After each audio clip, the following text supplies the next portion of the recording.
One battle. 6 months. And just like that, it was all gone. We're talking about Hampi today, the incredible capital of the Vijayanagara Empire, a city that for a time was genuinely the envy of the entire world. And then, in what felt like the blink of an eye, it just vanished. So how did that happen? Let's get into it. Okay, so before we can even begin to talk about the end, you have to understand the beginning. I need you to try and picture this city. Not the ruins we see today, but how it was at its absolute peak in the 1500s. A bustling, thriving, global city. And look, that's not just me saying it. Those are the actual words of a Portuguese traveler, Domingo Paes, who saw it with his own eyes around 1520.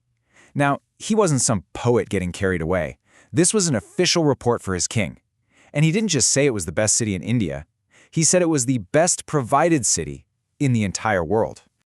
The scale of it is it's hard to wrap your head around.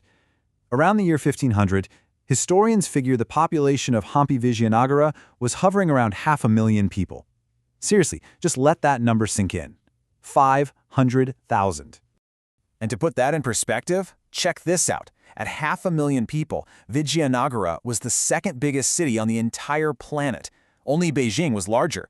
It was more than twice the size of Paris at the same time. You see? This wasn't just some regional capital. This was a global superpower. And it wasn't a fluke. People kept saying this over and over again. Decades before Paes even got there, a Persian envoy named Abdul Razak visited, and his report back to the Shah of Persia was just wow. He wrote that the pupil of the eye has never seen a place like it. I mean, these guys were seasoned diplomats, right? They'd seen the great cities of their time, and they still came here and were completely blown away. And here's a taste of why. The markets in Hampi were the stuff of legend. Can you even imagine it? Stalls where rubies, diamonds, and pearls were just sold openly in heaps like you and I would buy vegetables. This place was a global trading hub. You had silks coming in from China, the best war horses from Persia, fragrant spices from our own Malnad coast. Everything flowed through here. The sheer wealth of the city must have been breathtaking. But this golden age came to a sudden, shattering end. It all came down to one single event, one day that changed the course of South Indian history forever. The date was January 23rd, 1565. The event is known as the Battle of Talikota. On one side, you have the massive army of the Vijayanagara Empire, and on the other, a very strategic, very calculated military coalition of the Deccan Sultans from the north. This wasn't a random skirmish. It was a planned, allied attack.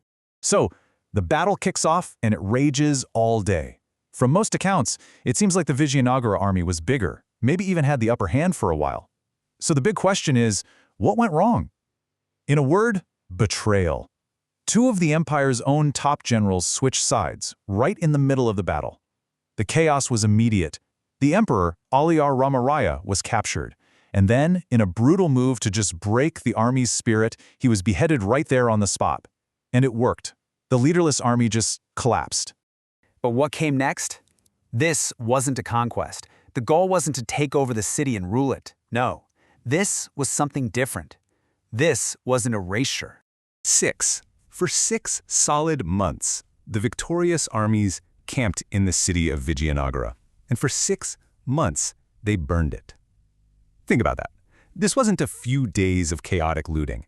This was a systematic, half-year-long project to literally unmake a metropolis.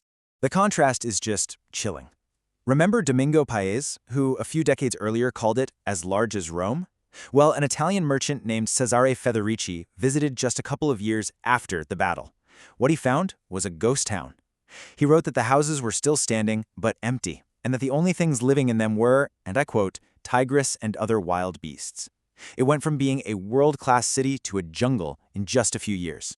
And you can see how methodical it all was when you look at the details. It wasn't just smashing and grabbing. Temples were broken, palaces and markets were set on fire, and crucially, the aqueducts and irrigation channels, the very things that kept the city alive, were dismantled. The message was crystal clear: this city will never rise again. And it didn't. That 500,000 people, they either fled or were killed. The city was left completely empty. So, what's left for us today? What's to take away from this incredible, tragic story? And why does this piece of history feel so personal, especially for us here in Karnataka? Well, today, Hampi is the UNESCO World Heritage Site. The ruins are spread out over a massive 16 square miles. You see the iconic stone chariot from the Vitala temple every day. It's right there on our 50 rupee note.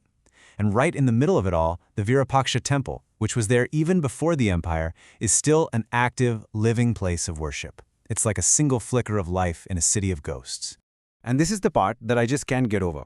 We have this absolutely world-class treasure, a testament to what our ancestors were capable of building right here in our own backyard. And honestly, how many of us have actually been there? How many of us in Karnataka really truly know this story? This was ours, this is ours. So, I guess I'll just leave you with this one thought.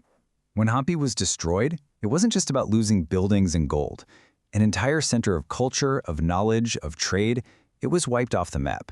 So my question to you is, what do you think we lost in those 6 months of fire that maybe we still haven't found?